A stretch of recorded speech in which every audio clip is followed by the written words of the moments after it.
Hello, I'm Todd Inman. I'm the board member on scene, and we'll be briefing tonight where we're at in the investigation in regard to the CRJ accident with the Sikorsky helicopter. Let me just start with, as usual, our hearts go out to all the families of the victims. In fact, I just spent the last several hours with them before we came here, and I apologize that we had to move this back. But they are one of our primary concerns, along with making sure we get factual information out. They are having it's a hard time for them, obviously. And we want to do everything we can to make sure they get the most accurate information and factual. And has always been at the core of the NTSB mission, our job is to just come out with the probable cause, but then more importantly, make recommendations so that this type of tragedy never occurs again. So today, I know yesterday you saw the chairman, myself, and all the board members here. I just want to let you know they are still actively involved with this. We're just trying to make sure we're dividing and conquering. The chairman and I have had multiple conversations today. She's helped out a lot in making sure we're getting the investigative needs we have. And she's at the command post right now working with some of our people. I'd like to start by just thanking the first responders. When this first happened, a unified command was set up, and we had a lot of important people that came and worked with us. In Virginia, the Fairfax County Fire and Rescue, Fairfax County Fire and Rescue Department, Arlington County Fire and Rescue, Arlington County Emergency Management, Arlington Police, Alexandria City Fire, Alexandria Police, Virginia State Police, the NCR Incident Management Team, the Virginia Department of Emergency Management, the Virginia Department of Transportation, the Virginia Senator Warner's office, MWA's Fire and Rescue Team, MWA Police. A special shout out to every one of them. MWA has been amazing in helping and working with us, and we're truly appreciative. Along with DC Fire and Rescue, just extraordinary taking the lead. Prince William Fire and Rescue.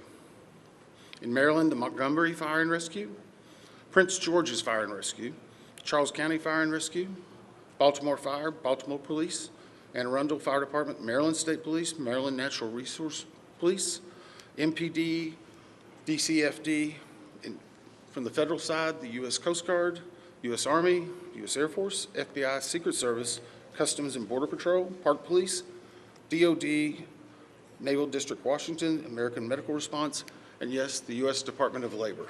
All of those have been amazing partners and are one of the reasons why that this investigation continues to progress the way we want it to. As I said, we did family briefings last night, and today there are over 100 family members that are now in the area receiving briefings, and as part of a legislative requirement, receiving family assistance. They have been briefed by the medical examiner, the fire chief, NTSB chairman, and myself, along with the family assistant unit from PSA Airlines. In regard to NTSB staff, all staff are now on scene that have been requested, and I want to point out one specific staff member, because we're doing a joint NTSB and DOD investigation. The NTSB actually has a Black Hawk certified pilot on staff, on our personal staff, based out of Alaska. Once we realized the dynamics and the intricacies of the Black Hawk, we have brought that member in. They are on scene now, providing direct technical assistance to the NTSB. Now, it does not mean that the DOD is not working and helping with us, but in order to maintain our independence, we have our own Black Hawk certified pilot in the working group for helicopters. Regarding salvage at this point, the Navy Supervisor of Salvage is conducting salvage operations at the current time. Barges are en route from Virginia Beach, and we anticipate them to be on scene early tomorrow morning. After their arrival, they will be secured and located, and then significant salvage operations will continue. They are ongoing right now, but this will be the main lifting. It's being done in conjunction with the DC Medical Examiner's Office in order to make sure simultaneously that any additional victims are recovered and immediately turned over to them for identification and returned to their families. SupSal, which is the supervisor of salvage, is also conducting a debris mapping right now. This will help in our post-accident analysis of how the machine actually reacted to the incident. It'll also help us with understanding some of the airworthiness and crashworthiness and human factors. We have right now two distinct debris fields. One that houses the Sikorsky, which is in comparison to the CRJ, a little bit smaller. The CRJ is in another distinct area, and we consider a little bit larger. The good news is, based upon the initial mapping, while there are some small aspects of that debris field, there are large chunks that will be easily recoverable, and it will aid in the investigation when we bring it into the secured facility that will be located here on MWA. That will help us in the close proximity to be able to review and evaluate. Yesterday, we outlined for you a number of groups that have been stood up. A few of them in particular I want to call out, although every one of them have been working very hard. For your edification, the ATC group, Air Traffic Control, has been conducting interviews today. They're ongoing tonight. They will be ongoing for probably the next few days. We've had full cooperation in getting the witnesses that we need to gain those interviews. We will then take that information and match it with other data that we're receiving, and if necessary, conduct follow-up interviews at a later time. Our operations group now has on site an exemplar airplane similar to the CRJ 700. It's on a hard stand here at MWA. They will use that to evaluate cockpit configuration, seating, things like that. So whenever the salvage comes up, we're able to use an exemplary aircraft to match it against examples such as where maybe switches are, navigational aids, electronics. It is almost the exact same configuration as the incident aircraft. I want to clarify one thing. There's been a lot of questions and discussion regarding manifest. Let me make this very clear. The NTSB will not and has not released a manifest. We have not in our history, not in our past. We will not be in this accident. In fact, there's specific congressional language that whenever it is in our possession, it is not available through the Freedom of Information Act. It will not be included in our report. We will not be putting any names of any of the victims. Any release of that information will come from other individuals or groups. Regarding the recorders, as many of you saw last night, we recovered from the CRJ 2 separate recorders. One was a FDFR, that is a flight data recorder, FD. That was actually in what we consider good condition. As part of that process, it was soaked in alcohol overnight. It was then opened today, and we have a high level of confidence that we will be able to get a full download in the very near future. Now, once we do have that download, we will not be releasing immediately the information regarding it. We will have to go through, correct the data sets, make sure they're synchronized. This has approximately up to possibly 2,000 data points. Is that right, Bryce? So all of that has to be synchronized and looked at. It's a very laborious practice. It takes a lot of time. Regarding the CRJ's cockpit voice recorder, once it was recovered and opened, we found that it had water intrusion. That is not uncommon. It is not an unusual event for us to receive a recorder with water intrusion. We deal with that all the time. Our recorders division is one of the best in the country, in the world actually, and we have recorders sent everywhere, so there's a step. The CVR was soaked overnight in ionized water. at which point the team put the CVR into a vacuum oven in order to extract moisture. They are still checking electrical connections to determine if they're ready to try a download. It is one step of many steps that we will take in order to get that data, but we have a very high level of confidence that we will have it.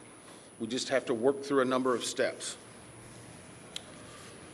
Lastly, on recorders, the Sikorsky, where the CRJ has two separate recorders, the Sikorsky has a combined cockpit voice recorder and digital flight data receipt recorder.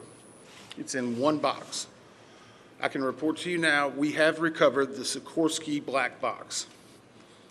It is safely at the NTSB headquarters. It will begin an evaluation, just as the other two recorders did last night, to determine when and how to take action. I can tell you from a visual inspection, we saw no exterior damage that would indicate that it was compromised at this time. So we have a high level of confidence that we will be able to have a full extraction from that as well. Those are some of the significant updates we have right now. Obviously, we'll be doing some more in the essence of time and making sure our team gets back. I think we're going to be able to take maybe 4 or 5 questions. I'll call on you and I'll repeat it. So we'll try to play that game a little bit, please. Right here. Thank you very much, John. Your name and outlet, please. Jonathan Kersley from Channel 9 Australia. Captain Sully Sullivan, one of the heroes of the incident on the Hudson, he said we absolutely should be reviewing airspace, not just here but in other places, for there's a complex mix of traffic. Is he right? Is there time for a permanent shift in DC and across the country to keep airspace safe and separate between military and civilian air? So the question for those watching, is it this time now for us to possibly deconflict or change some of the airspace where military aircraft operate with commercial aircraft? I can't give you a definitive answer on that. What I can say is in this incident, it should not have happened. We have in aviation what's called a Swiss cheese approach, wherein if something fails, a backup should catch it. Multiple layers of redundancy. It's been a very long time since we've had a major aviation incident in the United States, and that's the reason why it's one of the safest forms of transportation in the country. But the only way they do that is by investigating what happens now and then making recommendations in the future. Again, the NTSB has done 100,000 aviation investigations. We've issued 15,000 recommendations. Over 84% have been accepted. Once this investigative report comes out, we will be advocating probably for years for changes that need to be made, but we'll not speculate on what needs to be done until we have the facts. Todd, is there anything obvious? Hey, I'll call on people. Sorry. Dave Jefferson from Reuters. Can you talk about how long you think it will take to recover the debris, how long you plan to be on site, and have you got any early data yet off the ATC tapes? I think that was 3 or 4 together. How long the debris will take, how long we'll be on site, and have we gotten any information off of the air traffic control tapes. The debris, we are hopeful once the mapping is done that it will be done in what I will call quick order. I can make no guarantees of that because first and foremost, we need to make every effort and to make sure we're recovering every one of the people that perished in this accident. We'll have some cranes that'll be coming up, and once that happens, you'll see a lot more activity, and we'll be moving that in, but I don't want to give you a definitive time. I would say it will start in earnest probably on Sunday, and it will go through next week, and some of that's contingent upon weather and other things. Regarding the ATC tapes, we've received a lot of different information on ATC, and so I'm just going to preempt it. Off-the-shelf software programs are not always as accurate as the data we specifically get from NTSB, from the black boxes. All of that are factors that come into our investigation. So we will not speculate about ATC tapes that you may have heard and seen online or snippets. We are getting the full cooperation that we need to be able to make an accurate assessment and to make sure what we are saying is factual and that it will help and aid in the entire investigation. You? Todd, Cooper from Channel 7 in Boston. Is there anything glaring from the videos that we've all seen that would tell you that the pilot in the Black Hawk helicopter made a mistake? The question is, based on the videos, have we drawn any conclusions? We have not. We know that there was a significant incident in which the two aircraft collided, a pretty significant fireball. If you will recall, even after the first day, we only had maybe 1 or 2 grainy images that were coming out. We're seeing more and more at this time. So we're still collecting data, but we are not going to opine until we see a lot of other things in there. A couple more? 2 more? Yes, sir. On team with CNN, how critical is it to interview the controller in the tower cam? And how concerning is it to you, the reports that that controller was working 2 positions at the same time? So the question was, how critical are the air traffic control interviews and basically staffing? So air traffic control interviews are critical. That's the reason why there's a process in place. That began immediately after the accident. It was preservation of that evidence. It was immediately taking down notes, getting logs, all that information. We will go back and look at any air traffic controller that was involved in this. We'll go back and look at their past probably 72 hours, even 2 or 3 weeks. We'll look at their training, their hiring, everything, what they probably ate that day. But it is not one point that tells us everything. It's layered into a lot of other information that's very critical. Regarding staffing, the FAA has had a very robust plan in looking at staffing. Obviously, we'll be looking at not only staffing that day, but progressively staffing. How many people, what job functions they were doing. Were they being combined? Were they not? What was the weather outside? What was the number of landings? I recall back during COVID, 1 runway was being used. Runway 1, that was the only one. 33, as traffic came back, started being opened up. So we would look at changes in traffic patterns, construction at the airport, all of that. It all paints a very big picture. Who are you? Sorry. Sorry, Leah with AP. Have investigators interviewed air traffic controllers at this point? The question is, have we interviewed air traffic controllers? Yes. I think I started with. Were they working at the time? Sorry. They were working at the time? I'm sorry, the clarification. Was it an air traffic controller that was working at the time of the accident? Yes. Yes. Now, I'm not going to speculate. Sorry. Nope, sorry. I'm not going to speculate. The next question is, was there 1, 2, 3? I don't have the answer for that right now. I know that the controller that was working at the time has been interviewed, and his interviews are ongoing throughout the day. Yes, ma'am. Last one.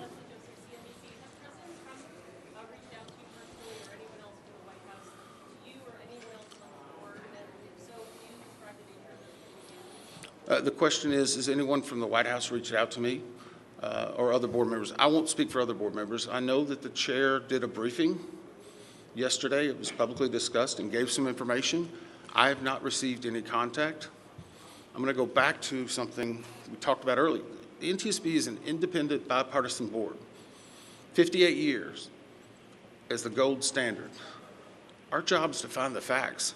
But more importantly, our job is to make sure this tragedy doesn't happen again, regardless of what anyone may be saying. Our investigators never want to see this happen again, and I never want to have to go back and brief another set of family like that. Thank you. Thank you very much. Thank you very much. Thank you for watching. Make sure you subscribe to our YouTube channel and be sure to watch more videos from Fox, Illinois.